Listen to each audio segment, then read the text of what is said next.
Leviticus chapter 20 Punishment for Child Sacrifice. The Lord spoke to Moses, saying, Say to the people of Israel, any one of the people of Israel, of the strangers who sojourn in Israel, who gives any of his children to Moloch, shall surely be put to death. The people of the land shall stone him with stones. I myself will set my face against that man, and will cut him off from among his people, because he has given one of his children to Moloch, to make my sanctuary unclean, and to profane my holy name. And if the people of Israel, of the people of the land, do at all close their eyes to that man, when he gives one of his children to Moloch, and do not put him to death, then I will set my face against that man, and against his clan, and will cut them off from among their people, him and all who follow him in whoring after Moloch. If a person turns to mediums and necromancers, whoring after them, I will set my face against that person, and will cut him off among his people. Consecrate yourselves, therefore, and be holy, for I am the Lord your God. Keep my statutes and do them. I am the Lord who sanctifies you. If anyone who curses his father or his mother shall surely be put to death. He has cursed his father and mother, his blood is upon him. Punishment for sexual immorality. If a man commits adultery with the wife of his neighbor, both the adulterer and adulteress shall surely be put to death. If a man lies with his father's wife, he has uncovered his father's nakedness. Both of them shall surely be put to death. Their blood is upon them.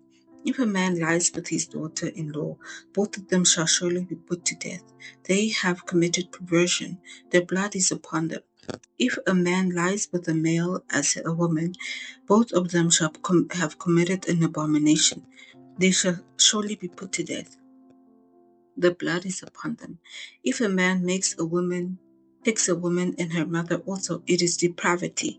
He and they shall be burned with fire, and there may be no depravity among you. If a man lies with an animal, he surely will be put to death, and you will kill the animal.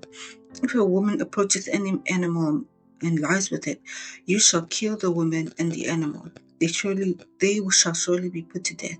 The blood is upon them. If a man takes his sister, a daughter of his father or a daughter of his mother, and sees her nakedness, and she sees his nakedness, it is a disgrace, and they shall be cut off in the sight of the children of their people.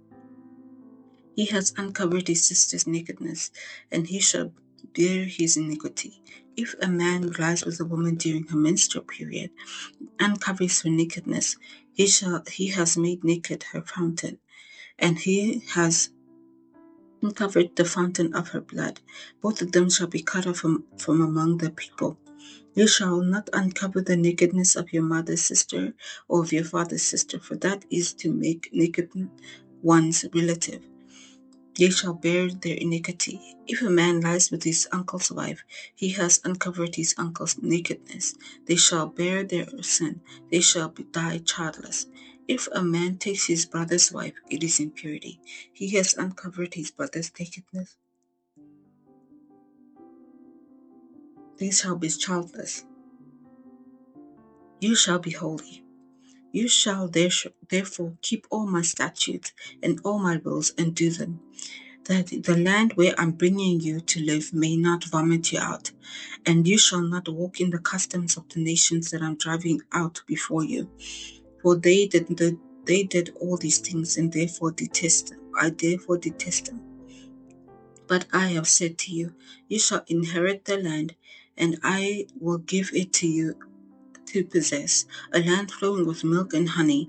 I am the Lord your God, who has separated you from the peoples. You shall therefore separate the clean beast from the unclean, and the unclean bird from the clean. You shall not make yourselves detestable by the beast, or by bird, or by anything with which the ground clothes, which I have set apart for you to hold unclean. You shall be holy to me, for I, the Lord, am holy, and have separated you from the peoples, that you shall be mine. A man or a woman who is a medium or necromancer shall surely be put to death.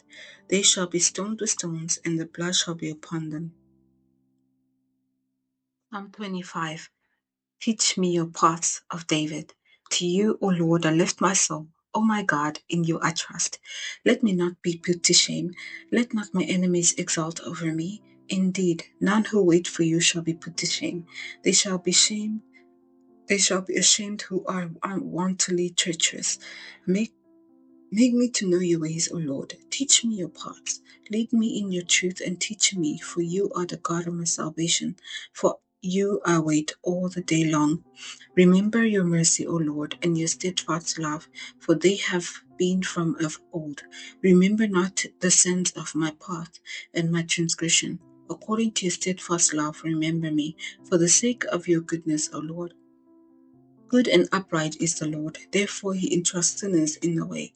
He leads the humble in what is right, and teaches the humble his ways. All the paths of the Lord are steadfast love and faithfulness, for those who keep the covenant and his testimonies. For your name's sake, O Lord, pardon my guilt, for it is great. Who is the man who fears the Lord? Him will he instruct in the way that he should choose. His soul shall abide in well-being, and his offspring shall inherit the Lord. Friendship of the Lord is for those who fear him, and he makes known to them his covenant. His eyes are ever toward the Lord, for he will pluck my feet out of the net. Turn to me and be gracious to me, for I am lonely and afflicted. The troubles of my heart are enlarged. Bring me out of my distresses. Consider my afflictions and my trouble. Forgive all my sins. Consider how many are my foes, and with what that violent hatred they hate me. O guard my soul and deliver me. Let me not be put to shame, for I take refuge in you. May integrity and uprightness preserve me, for I wait for you. Redeem Israel, O God, out of all his troubles. Ecclesiastes chapter 2. A time for everything. For everything there is a season, a time for every matter under the heavens. A time to be born, a time to die, a time to plant and a time to pluck up what is planted, a time to kill and a time to heal, a time to break down and a time to build up, a time to weep and a time to laugh, a time to mourn and a time to dance, a time to cast away stones and a time to gather stones together, a time to embrace and a time to refrain from embracing, a time to seek and a time to lose, a time to keep and a time to cast away, a time to tear and a time to sow, a time to keep silent and a time to speak, a time to love and a time to hate, a time for war and a time for peace. A God-given task. What gain has a worker from his toil? I have seen the business that God has given to the children of man to be busy with. He has made everything beautiful in its time. Also, he has put eternity into man's heart, yet so that he cannot find out what God has done from the beginning to the end. I perceive that there is nothing better for him than to be joyful and to do good as long as they live, and also that everyone should eat and drink in good pleasure in all his toil. This is God's gift to man. I perceive that whatever God has endured forever, nothing can be added to it, nor anything taken from it. God has done it so that people fear before him. That which is already has been, that which is to be already has been, and God seeks what has been driven away, from dust to dust. Moreover, I saw under the sun that in the place of justice even there was wickedness, in the place of righteousness there was wickedness. I saw in my heart God will judge the righteous and the wicked, for there is a time for every matter and for every work. I said in my heart with regard to the children of man that God is testing them, that they may see that they themselves are but beasts, and what happens to the children of man and what happens to the beasts is the same. As one dies, so dies another. They all have the same breath. A man has no advantage over the beast, for all is vanity. All go to one place. All are from dust, and to dust will return. Who knows whether the spirit of man goes upward to the spirit of beasts go down into the earth? So I saw that there was nothing better than that a man should rejoice in his work, that that is his lot. Who can bring him to see what will be after him? 1 Timothy chapter 5. Instructions for the church.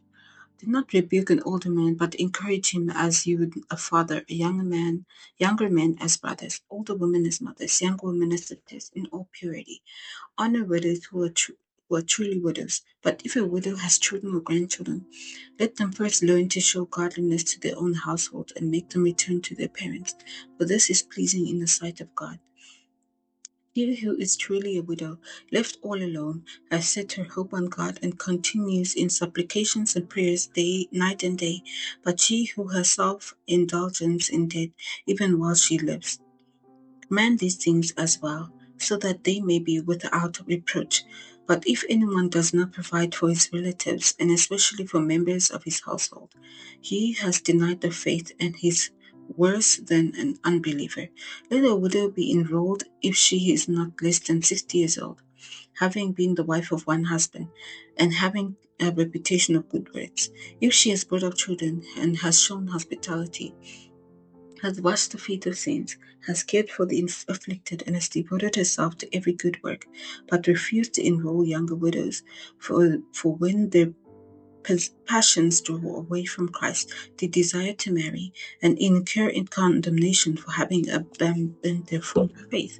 Besides that, they learn to be idlers, going about from house to house, and not only idlers but also gossipers and busybodies, saying what they should not. So I would have younger widows marry, bear children, manage their households, and give the adversary no occasions for slander, for some have already strayed from after Satan. If any believing woman has relatives who are widows, let her care for them. Let the church not be burdened, so that it may care for those who are truly widows. Let the elders who rule well be considered worthy of double honor, especially those who labor in preaching and teaching. For the scripture says, "You shall not muzzle an ox when it treads out the grain." The laborer deserves his wages. Do not admit a charge against an elder except on the evidence of 2 or 3 witnesses. As for those who persist in sin, rebuke them in the presence of all, so that the rest may stand in fear. In the presence of God and of Christ Jesus and of the elect angels, I charge you to keep these rules without prejudging, doing nothing from partiality. Do not be hastily in the laying on of hands, nor take part in the sins of others. Keep yourself pure. No longer drink only water, but use a little wine for the sake of your stomach and your fervent ailments. And the sins of some people are conspicuous, going before them in judgment, but the sins of others appear later. So also good works are conspicuous, and even those who are not cannot remain hidden.